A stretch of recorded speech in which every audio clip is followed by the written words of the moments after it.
नमस्कार मित्रों।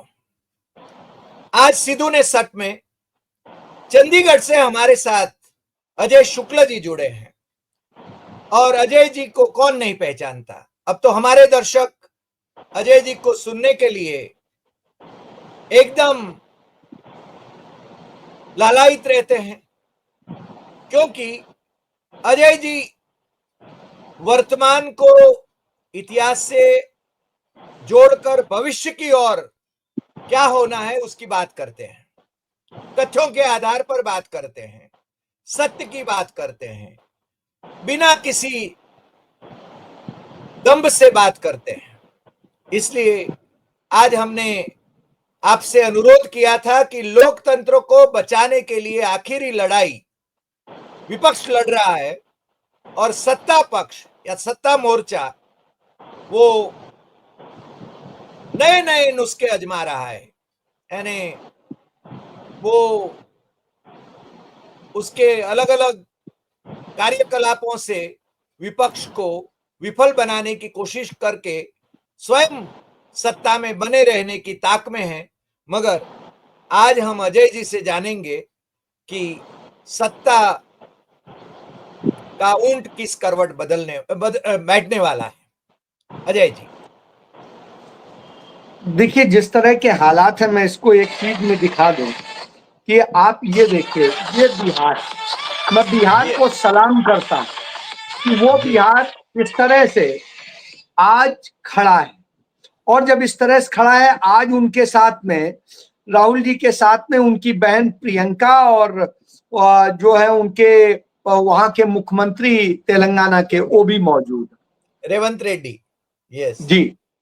तो ये आप देखिए, मतलब, और जिस तरह जनता वहां उमड़ रही है वो अपने आप में यूनिक।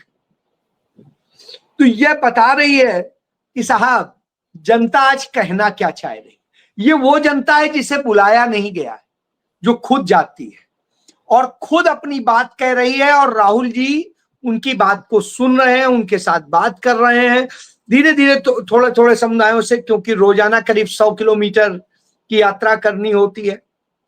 तो पैदल होते तो आसानी से सबके साथ होते, तो बीच बीच में गाड़ी रोकते हैं, बात भी करते हैं, बीच बीच में नुक्कड़ सभाएं भी होती हैं, और उसके बाद में आगे जाके लास्ट में एक सभा करके खत्म रोज करते हैं जी। तो ये प्रक्रिया जो चल रही है, इस दौरान लगातार जिस तरह से राहुल जी एक्टिव है, आप देखिए ना कि 17 तारीख को वो पहले दिल्ली में एक मीटिंग कर रहे होते हैं, फिर दिल्ली से निकलते हैं, जाते हैं सासाराम, सासाराम में बड़ी सभा होती है, वहां अथाह जनता टूट पड़ती है। उस सभा के बाद में राहुल जी अगले दिन से जुट जाते हैं और यात्रा शुरू कर देते हैं, करते रहते हैं।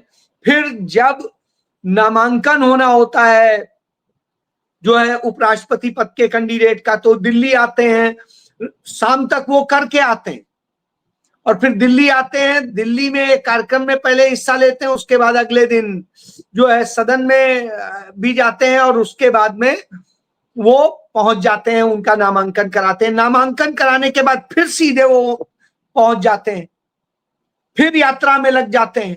उसके बाद फिर होते होते होता है, फिर उसके बाद में दिल्ली में प्रशिक्षण कार्यक्रम चल रहा होता है, उस प्रशिक्षण कार्यक्रम में हिस्सा लेते हैं और उसकी तमाम मीटिंग और तमाम राज्यों के साथ करते हैं। उन मीटिंग्स के बाद में फिर वो वहां से अपनी बहन के साथ निकलते हैं और लेट नाइट पहुंच जाते हैं, क्या कहते हैं, और उसके बाद में फिर वो आज सुबह से सफर कर रहे हैं।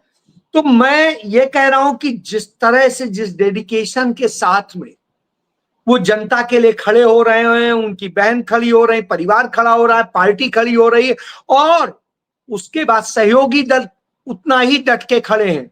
और जब यह सब खड़े हैं तो जनता दौड़ के आ रही, खुद आ रही है। वो एक उम्मीद रखती है कि हाँ, कोई एक है जो न्याय योद्धा है, जो न्याय की बात करता है। आप देखिए, राहुल गांधी ने भारत जोड़ो यात्रा, भारत जोड़ो न्याय यात्रा की, और वो कांग्रेस जो बहुत बुरी स्थिति में थी, अपना नेता प्रतिपक्ष बनाने का भी नंबर नहीं लेके आ रही थी। तो आप सोचिए, जितना नंबर चाहिए डबल नंबर लेके आ गए राहुल गांधी।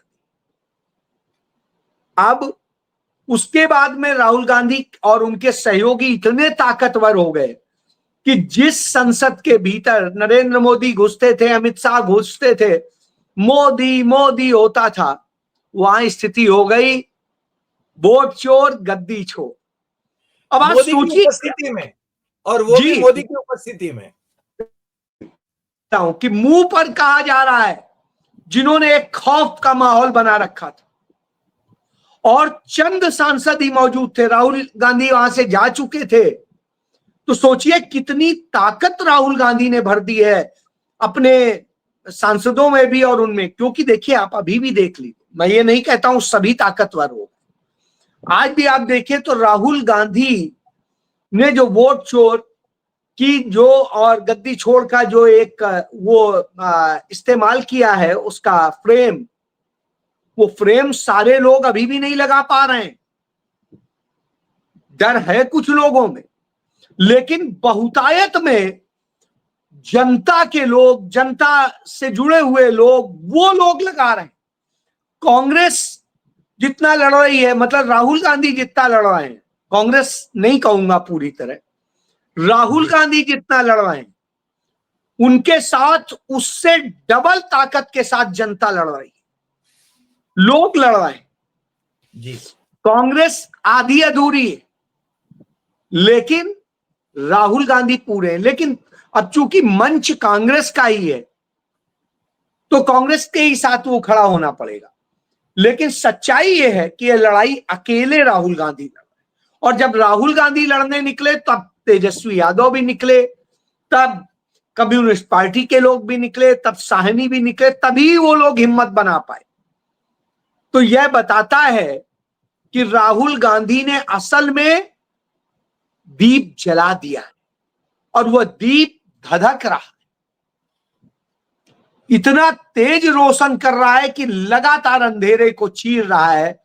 कहीं बिजली सरकार बंद करती है, कहीं कोई और बाधाएं डालती है। लोगों को जिनको उनके कार्यक्रम में जाना होता है 3-3, 4-4 किलोमीटर पहले गाड़ियां रोक देते हैं, पैदल लोग जाते हैं। यह सब कुछ अपने आप में दिखाता है कि किस तरह जनता आज बदलने पे तैयार है कि वो अब हमें वोट चोर नहीं, अब हमें जननायक चाहिए। और जब यह स्थिति होती है तो निश्चित रूप से आप कहेंगे कि आज देश नई दिशा में जा रहा है। जी जी। मगर कुछ मसले ऐसे हैं अजय जी, जिस प्रकार से इन्होंने 130th कॉन्स्टिट्यूशनल अमेंडमेंट लाया डराने के लिए, धमकाने के लिए, हालांकि वो पारित नहीं होगा मगर जेपीसी में जाएगा। अब जेपीसी का कुछ लोगों ने बॉयकॉट कर लिया है। राहुल गांधी और डीएमके क्या कर रहे हैं? क्योंकि ये क्या इंडिया गठबंधन में विभाजन हो रहा है, अलग अलग मत प्रदर्शित कर रहे हैं। तो कोई बात नहीं, देखिए लड़ाई लड़ने के तरीके होते हैं। कोई कहता है, देखिए मैं आपको एक चीज बताऊं, कई लोगों ने ये कहा कि आप यदि वोट चोरी हो रही, ये हो रहा है तो आप चुनाव ही मत लड़िए। आप एक बात बताइए, इतिहास गवाह है, जब सबसे पहली बार कांग्रेस ने बाइकआउट किया था तमिलनाडु में, याद करिए, अंग्रेजी हुकूमत के दौरान, और जब 1920, हाँ ऐसे ही कुछ था। हाँ। तो जब बाइकआउट किया था, नतीजा क्या हुआ? अंग्रेजों ने अपने परस्त लोगों को वो कर दिया, हालांकि उनके अंदर फिर भी नैतिकता थी, उन्होंने उसको रद्द किया और दोबारा किया। अब आप दूसरी चीज दिखाएं, उसके बाद में जब जम्मू कश्मीर का याद करिए, तमाम दल बाइकआउट कर रहे थे, जब बाइकआउट कर रहे थे करिए, बाकी जो मौजूद थे उतने से हो गया। तो नरेंद्र मोदी तो ये चाहते हैं कि आप बाइकआउट कर दें। आप एक बात बताइए, उनकी भी प्ली मैं उसको गलत नहीं मानता हूं, उनका ये कहना है कि देखिए पिछली जो जेपीसी हुई, चाहे वक्त को लेके हो चाहे दूसरी हो, उनमें क्या रहा, हमारी सुनी नहीं जा रही थी, हमारा कुछ नहीं किया जा रहा। कम से कम आप जेपीसी में जाते थे, डिसेंट नोट तो देते थे। लोकतंत्र क्या कहता है? लोकतंत्र, वो सही बात है। लोकतंत्र लाठी तंत्र नहीं है। एक बात बताइए, राहुल गांधी ने सदन के अंदर कहा था कि कल मुख्य चुनाव आयुक्त का चयन होने के लिए मीटिंग होनी है। उस मीटिंग में 3 सदस्य हैं, प्रधानमंत्री, गृह मंत्री और नेता प्रतिपक्ष। अब आप बताइए, होएगा वही जो प्रधानमंत्री चाहेंगे, क्योंकि गृह मंत्री तो वही करेगा जो प्रधानमंत्री कहेंगे। सही सही बात। तो मेरे जाने और न जाने का क्या मतलब है? लेकिन फिर भी राहुल गांधी गए, उन अमित शाह और नरेंद्र मोदी की उपस्थिति में गए, जो सोचिए कितना ज्यादा राहुल गांधी से चिढ़ते हैं। फिर भी इसलिए गए क्योंकि नहीं जाते तो ये कहते ये तो भाग गए, पहले ही डर गए।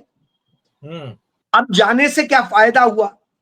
जब भी कभी इतिहास में वो पढ़ा जाएगा कि यह चयन हुआ था, तो आएगा रिकॉर्ड में कि डिसेंट नोट नेता प्रतिपक्ष ने दिया था। सही बात। इसलिए मेरा मानना है बायकॉट कभी भी किसी चीज का समाधान नहीं है। समाधान है मंच पर मौजूद होकर के, मैं आपके चैनल से चला जाऊं, चले जाइए, दूसरा कोई बैठ जाएगा या नहीं बैठेगा, आप अकेले बैठ के कर लेंगे, बात कह ले। लेकिन यदि हम बैठे हैं तो कम से कम अपनी बात कह रहे हैं ना। आप सुनिए मत सुनिए, ये आपकी मर्जी, लेकिन जो हमारे दर्शक हैं वो तो देख रहे हैं ना। तो सर मैं यही कहना चाहता हूं कि आप जनता मालिक है इस देश की। जब जनता मालिक है तो आप जाइए, वहां अपनी बात कहिए। इसलिए मत कहिए कि सरकार सुनेगी या नहीं सुनेगी, ना सुनने दीजिए। आप जनता, जिसके प्रति, जो असली मालिक है, जिसके प्रति आपकी जवाबदेही है, कम से कम आप उसके पास जाके ईमानदारी से कह तो पाएंगे कि मैं गया था, मैंने आपकी बात रखी थी, मैं लड़ा था, लेकिन मेरे पास में आपने इतनी ताकत नहीं दी है कि मैं इसे बदल सकूं या कर सकूं। तो ये ताकत आपको देनी थी। यदि आपने दी होती तो आज यह ना होता। मेरा यह डिसेंट नोट होने की बजाय ये आदेश होता। तो आप इससे समझिए। इसलिए मैं जो है निजी तौर पे इसका पक्षधर तो नहीं हूं कि बायकॉट होना चाहिए, और मुझे लगता है कि राहुल जी भी कमोबेश उसी तरह से जो है सोचते हैं।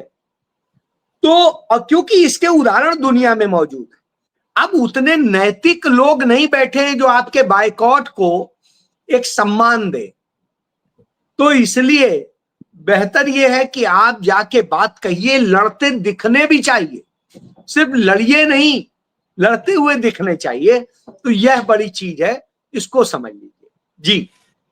मगर जिस प्रकार से भारतीय जनता पार्टी और संघ के बीच में एक दूरियां है, ऐसा दिखावा करते हैं, पता नहीं वास्तव में दूरियां है कि नहीं है। क्योंकि संघ और भाजपा वैसे तो विचारधारा की दृष्टि से तो एक ही है। इस देश का संविधान मानते नहीं है, पहले से ही नहीं मानते हैं, जनसंघ के जमाने से तिरंगे को नहीं मानते हैं, और ये मजबूरन उनको मानना पड़ रहा है। तो अब आने वाले दिनों में प्रधानमंत्री पद के लिए और भारतीय जनता पार्टी के राष्ट्रीय अध्यक्ष के पद के लिए इनके बीच में टकराव होगा, ऐसा आपको लगता है, या ये मिलीभगत है, जैसे नुरा कुश्ती जिसे कहते हैं, ऐसा आप समझते हैं? सर एक बात बताइए, मैं आपको एक वो दिखाना चाहता हूं। ये एक सर्टिफिकेट है जो आरएसएस को मिला था, और ये उस ब्रिटिश सरकार ने दिया था जिस ब्रिटिश सरकार की ये गुलामी करते रहे, ये वहां पर ये करते रहे कि उसके लिए मुखबिरी करते रहे, सब करते रहे। उसने लिखा है RSS did not participate in any anti-British movement from 1925 to 1947। यानी इससे बड़ा मोहर लगा हुआ सबूत और क्या हो सकता है? मैं Ajay ji, I beg to differ on this. मुझे लग रहा है कि ये फेक डॉक्यूमेंट जो शेयर किया जा रहा है, क्योंकि माउंटबेटन इस प्रकार से कोई सर्टिफिकेट किसको देंगे? यानी हालांकि ये हकीकत है कि RSS never participated in freedom movement, ये तो अंग्रेजों की मुखबिरी करते थे और माउंटबेटन की मुखबिरी कर रहे थे, तो वो क्यों सर्टिफिकेट देंगे? आजकल ये शेयर किया जा रहा है व्हाट्सएप यूनिवर्सिटी में, यानी जो विपक्ष की व्हाट्सएप यूनिवर्सिटी में, मगर मैंने कईयों को लिखा कि it seems it is a fake document. ये सर्टिफिकेट किसको देंगे? माउंटबेटन ऑफ बर्मा, नीचे साइन उनका है, मगर ये है ना फोटोशॉप लगता है मुझे तो। हालांकि नहीं वास्तविकता ये है कि RSS never participated in freedom movement, ये मैं 100% कहता हूं और मैं किसी से भी डिबेट करने के लिए तैयार हूं इस पर। नहीं, मैंने इसको लेके भी इसको लेकर के मैंने पूछा ग्रोक से, मैं इसीलिए ग्रोक का जवाब ये था, मैंने पूछा था इट्स ट्रू, तो उसने कहा the documents appear to be an official statement from the British home department. नहीं सर, तो सर ये लोगों को भरमाने की बात है, भ्रमित करने की नहीं, बात है। मैं देखिए फिर क्या कह रहा हूं, माउंटबेटन यदि साइन करते हैं तो डेट डालते हैं, डॉक्यूमेंट होता है तो उसका नंबरिंग होता है। बिल्कुल होता है। हाँ, मैं किसको एड्रेस किया है? नहीं, मैं यही कह रहा हूं, मुझे जो बताया गया मैं वही बात बता रहा हूं। और मुझे ग्रोक कहे वो सब सही होगा, ऐसा भी मानने की नहीं जरूरत नहीं। नहीं, मैं ये नहीं कह रहा हूं, क्योंकि मेरे पास कोई साधन और था नहीं नहीं, चेक मैं करने। मानता हूं, मैंने आरएसएस का हिस्ट्री पढ़ा है और मैं खुले तौर पर पब्लिकली आज के पहले भी बोलता रहा हूं, RSS has never participated in freedom movement. आपको ताजुब होगा, हैदराबाद का यानी भागानगर सत्याग्रह 1938 में सावरकर के नेतृत्व में जो हुआ, उसमें डॉक्टर हेडगेवार को उन्होंने कहा था कि आरएसएस भी इसमें शरीक हो। उन्होंने कहा कि नहीं, आरएसएस एज एन ऑर्गेनाइजेशन हम नहीं शामिल होंगे। ये बहुत स्पष्ट है। दूसरा, जब डॉक्टर हेडगेवार जेल में गए, कांग्रेसी थे तब जेल में गए, तब भी सरसंघ चालक पद वो परांजपे को देके गए थे। यानी RSS has never participated in freedom movement, ये बात तो हम बाकायदा कहते हैं, मगर इस प्रकार के डॉक्यूमेंट को हम मानते नहीं है। ग्रोक भले ही मानता हूं, खैर हम आगे बढ़े। नहीं, मैंने तो ये बताया कि मैंने जो चेक किया, मैं वो आपको बता रहा हूं कि ग्रोक से मैंने जो पूछा, ग्रोक ने जो आंसर दिया, वो ग्रोक के आंसर के मुताबिक मैं कह रहा हूं। मैं भी नहीं पहले माना था। ये जो शेयर किया मुझे, वो अमेरिका की एक यूनिवर्सिटी में एचओडी हैं मिश्रा जी, एपी मिश्रा, उन्होंने शेयर किया था, तब मैंने उसको आगे वो किया और तब मैंने इस पर कंफर्म करने के लिए उससे पूछा। मेरे ख्याल बहरहाल से हमें ब्रिटिश आर्काइव से कंफर्म करना पड़ेगा। ब्रिटिश जी, आर्काइव में यदि अब ऐसा डॉक्यूमेंट उतना है। चूंकि मेरे पास में सोर्सेज नहीं थे, तो नहीं नहीं नहीं, मैं जहां से कर सकता था मैंने किया, क्योंकि आई ये बात वैसे ये सर्टिफिकेट होता न होता तो भी ये बात प्रूव्ड है। मैं तो ये सिर्फ इतना बताना चाह रहा हूं, मेरा 100% कहने का इस सर्टिफिकेट को मैं जस्टिफाई करने के लिए नहीं वो कर रहा हूं। जी जी जी जी। अब मेरा सिर्फ यहां पर जो चीज सबसे ज्यादा कहने की है वो ये है कि चूंकि एक बड़े प्रोफेसर ने इसको शेयर किया, तो मेरे लिए महत्वपूर्ण था कि उन प्रोफेसर की बात को मैं तवज्जो भी दूं। जी अच्छा, मैं इसमें जो जहां पर आकर के रुक रहा हूं वो ये है, मेरे लिए सीधी सी बात है कि आज जब हम आरएसएस और बीजेपी को अलग करते हैं, तो आप बताइए, नरेंद्र मोदी ने आज तक जो एजेंडे साधे हैं वो क्या आरएसएस से कभी अलग थे? नहीं, आरएसएस जो आरएसएस कहती है कि एक धर्म का रहना चाहिए, एक झंडा रहना चाहिए, एक देश, एक विधान, ये सब उन्हीं के है ना। जी उसी पर तो नरेंद्र मोदी ने काम किया। यदि आरएसएस का जो उद्देशिका है जब पढ़ते हैं तो उसके क्लॉज 2 में बड़ा स्पष्ट है कि हम सिर्फ चंद पूंजीपति तैयार करेंगे और बाकी को छोड़ देंगे, उन्हें इतना ताकतवर बना देंगे कि बाकी सब जो है आगे पीछे उनके घूमेंगे। यानी हमारा वही जो अडानी अंबानी वाला मॉडल है वो भी वही है। इसके बाद में हम किस तरह से धर्म के नाम पर वही शिक्षा करेंगे, वही भाषा करेंगे, वही चीज करेंगे। तो हर जगह हम यही हमें खत्म करनी है धीरे धीरे, गुजराती, मराठी, ये सारी भाषाएं खत्म करनी है, हमें आ जाना है अंततः हिंदी संस्कृत पे। तो आप देखिए, हम ये नहीं कहेंगे कि चांद पर कौन पहले गया था या अंतरिक्ष पे कौन पहले गया था, हम तो हनुमान जी बताएंगे।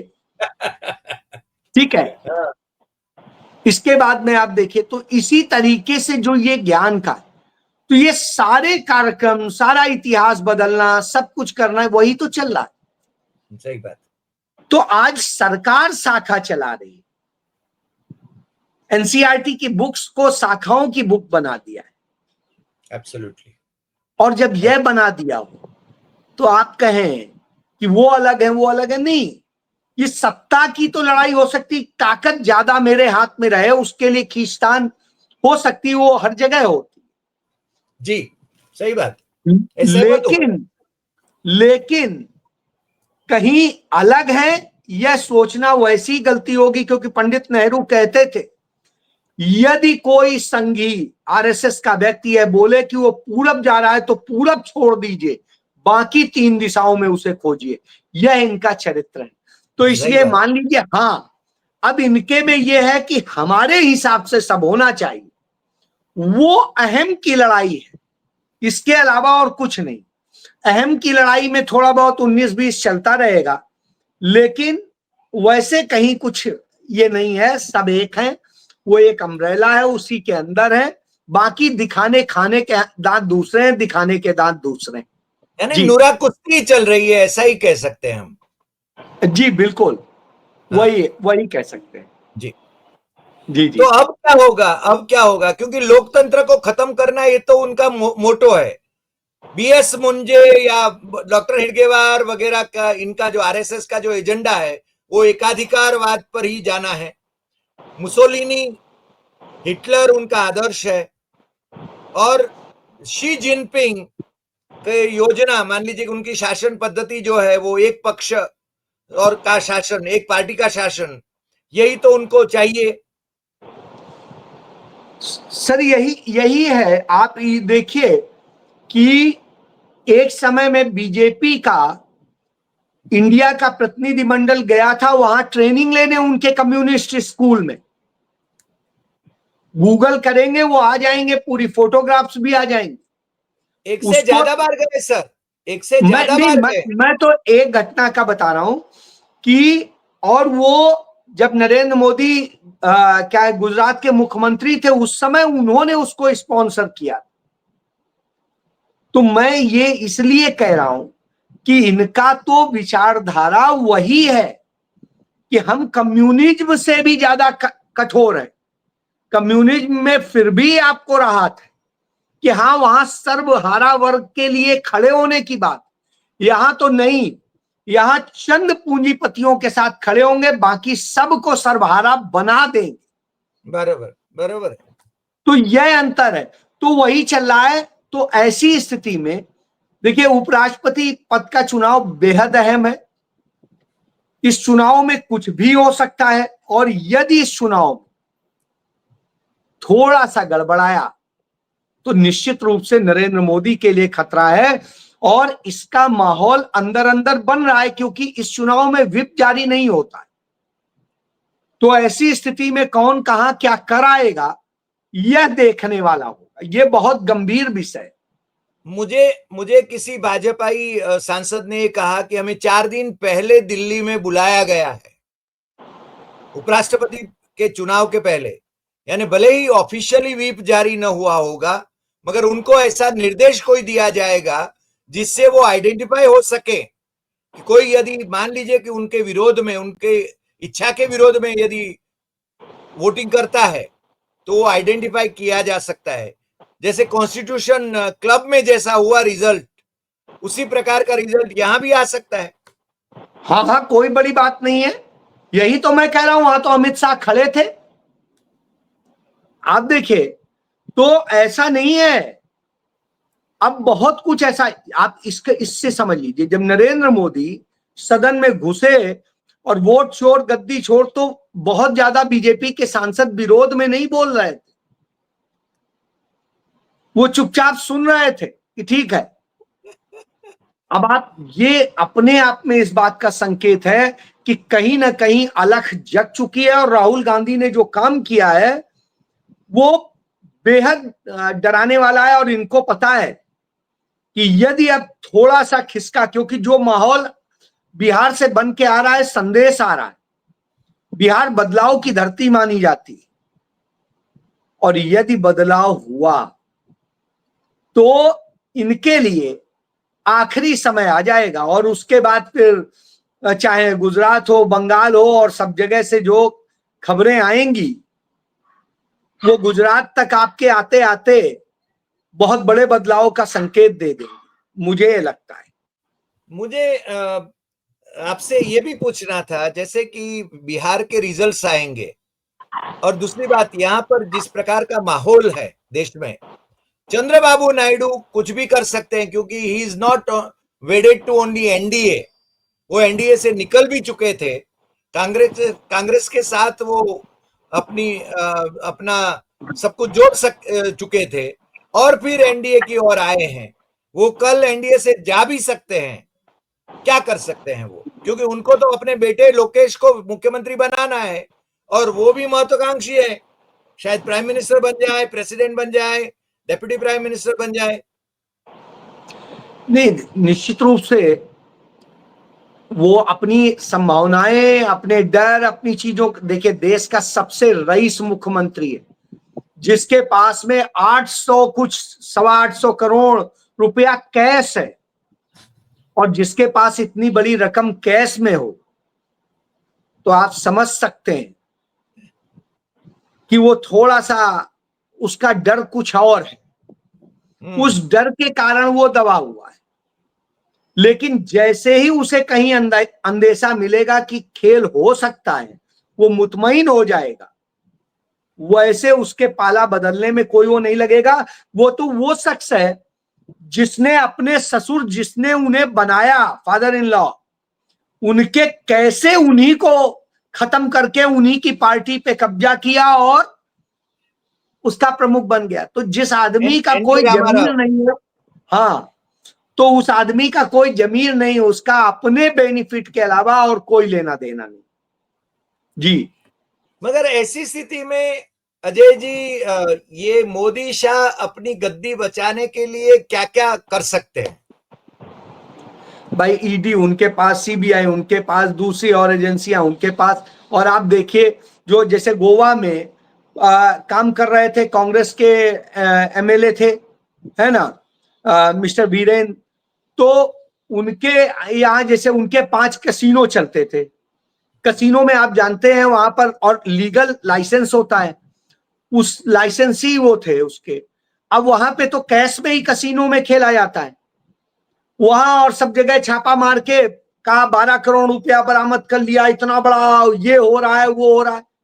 अब आप 6-7 महीने 8 महीने आप उन्हें परेशान कर लेंगे, साल भर परेशान कर लेंगे, जब तक स्थितियां आएंगी। ऐसे उनका सब चल रहा होता, निश्चित रूप से पैसा आ रहा था, वो कांग्रेस के लिए लगा रहे थे, हेल्प कर रहे थे। तो ऐसे लोगों के कारोबार बंद करा दे रहे हैं या ब्रेक लगा दे रहे हैं, उससे कि कांग्रेस जो है लड़ ना पाए, या हम अपने ढंग से डरा के रखें, वो करके रखें, इस तरह के खेल कर रहे हैं। तो ये खेल सब जगह चल रहे हैं। इसी तरह देखिए टीएमसी के एक एमएलए के यहाँ हुआ, वहां इसी तरह और जगह हुआ। कांग्रेस के तो एमएलए दम के साथ गिरफ्तारी देते हैं, पहुंच भी जाते हैं, वहां तो वो भागने लगा टीएमसी का दीवार फांद के, तो ये भी हुआ। बहरहाल आप देखिए, जब वो था, राहुल गांधी को बुलाया जा रहा था, वो 5 दिन तक लगातार जा रहे थे। सोनिया जी भी गई, प्रियंका जी भी गई, उनके पति रॉबर्ट वाड्रा भी गए, लेकिन अरविंद केजरीवाल जाने से डर रहे थे, वो नहीं गए थे। अंत में उन्हें घर से पकड़ ले गए। जी। मैं यही कहता हूं, आप डट और के आज खड़े हो ही। और कल कल तो भारद्वाज पर भी ईडी के छापे हुए। वही तो मैं बता रहा हूं, ये सब खेल चलते रहेंगे और आप ये कुछ नहीं है। अरविंद केजरीवाल और उनकी टीम को फ्री कर दिया गया। उन्हें अब ये कह दिया गया है एक बार डरा के, क्योंकि बहुत जल्दी ये डर जाते हैं, तो अब डरा के कह दिया गया थोड़ा बहुत राजनीति के लिए बोलते रहिए हमारे खिलाफ, लेकिन काम वो करिए कि जाइए बिहार में लड़िए, जाके